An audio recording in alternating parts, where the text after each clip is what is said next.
So Procter and Gamble is the poster child of diversification strategies. Procter Gamble's been struggling of late, and that's part of what's going to make them such an interesting study is we're going to be able to see what they've been trying to do to fix it. So let me pull in some web pages to show you about Procter and Gamble, the company. One of the greatest places to go to learn about companies is to something called investor relations page.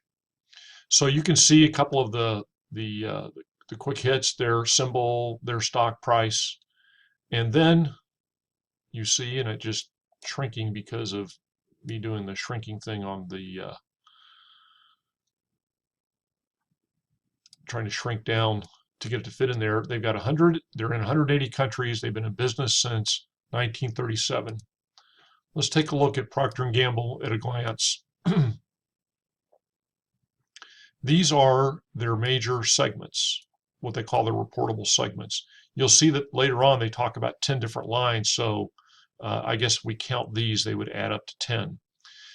This is a very interesting data because it shows you what percentage of sales they are and then what percentage of earnings or profits they are. So like in the beauty segment, which is hair care and skin and personal care, you can see they're 19% of sales, but 22% of P&G's overall profits. And so this is one that is, if you will, punching above its weight.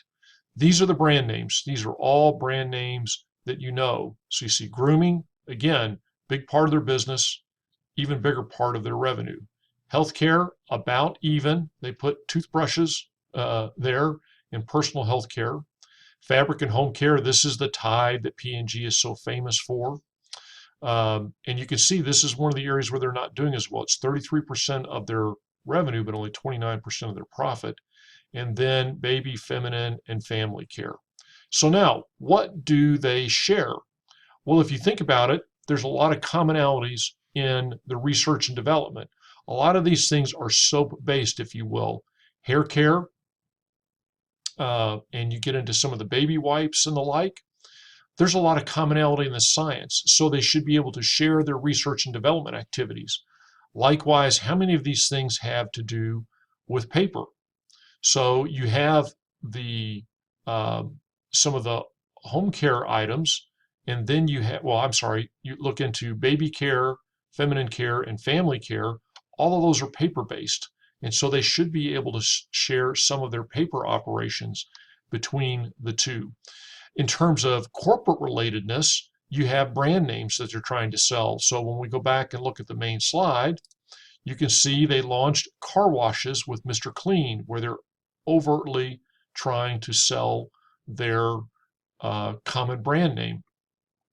And then I've got one more web page I want to pull in that talks about the idea of synergy. Now, I told you that Procter & Gamble has been struggling of late, and because of that, they are, sorry for having to try to continually reshape things. I'm not cooperating with me. They've been in a lot of transformation. So you see this title, A Profoundly Different Company. And what they've done is they have restructured the company and frankly have created a little more stovepipes and taken out some of the matrix organizational forms. And that's a topic we'll talk about in a few weeks. But it's been trying to take cost out of the company. And what's interesting is in some cases, what they're doing is they're sharing less. For example, marketing was a combined function, which makes sense. They're marketing similar products to similar consumers. So they had kind of a global marketing office. Well, they undid that and put marketing responsibilities more back in the individual divisions. And you can see where they talk about they've strengthened their portfolio, they've tried to clean up their supply chain, they've changed the organization. This is, you see this minus 32%, and this is all about trying to make them more competitive. They cut the number of brands, they reduced the number of categories. And so now we get this idea of what companies do to restructure to try to get better at times as they are underperforming where they want to be. Now let's contrast Procter & Gamble as the poster chair of relatedness with another company that for many years was famous for their diversification strategies, and that was GE. This was the guy who was the CEO of GE from like 2001 until about 3 years ago. This man's name is Flannery. He was the handpicked successor of Jeffrey Immelt to be the CEO of GE. He lasted about 18 months. So this is what GE looked like in 2016. GE has been struggling, frankly, for all of the 2010 decade, and you could even say probably struggled for all of this man's tenure from 2001. For years, GE was considered one of the most admired companies, one of the greatest companies to work for, like just a standard of American capitalism. And this is a little bit personal, or a little bit painful to me personally, because my mom worked for GE in her career. My parents bought a lot of GE stock in the 1960s and 1970s, and then under this guy's predecessor, a guy named Jack Welch, GE went on a tear. And my parents came from both basically impoverished childhoods. And we entered the middle class through my dad working with Eastern Airlines and my mom working with General Electric. Well, Eastern Airlines went bankrupt. My father retired just in time to save his pension before Eastern went bankrupt. And frankly, he enjoyed, my mom died fairly young, but my dad enjoyed a good retirement, largely based on the performance of GE stock from 1980 to 2000. And so it's painful for me to see GE in the tank. My wife and I invested in GE for a lot of years and did not make any money investing with GE for a lot of years. You can see they were highly diversified in a lot of different segments. And what GE would say they mainly shared was leadership expertise. The GE was a master in allocating capital and developing talent, which they deployed into these various businesses. It has not been working well, to the point where today these are the divisions that are left in GE. They've sold everything else. My mom and dad met at a place called Appliance Park in Louisville, Kentucky, huge appliance production facility. My dad then quit GE and went to work for Eastern Airlines. They divested that.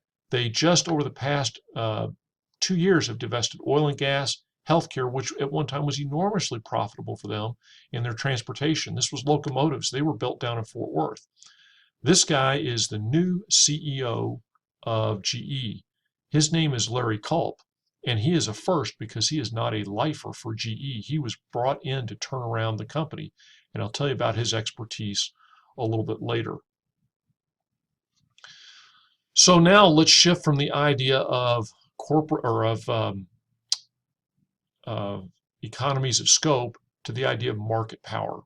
And this is typically where, if you go back to Porter's 5 forces, a company does something with typically its suppliers or its buyers, or it consolidates with other entities, what we call a horizontal combination. We'll talk about that more in the next class, and they just get stronger, such that in a Porter's 5 forces sense, they develop power. Okay, so all the ladies know the light blue box of Tiffany and Companies. Did you know that Tiffany bought their own diamond mines about 10 years ago? And they did this to lock up a supply of diamonds and in theory give them access to lower cost diamonds. This is a way to try to gain market power. It is a viable diversification strategy. Companies do it effectively.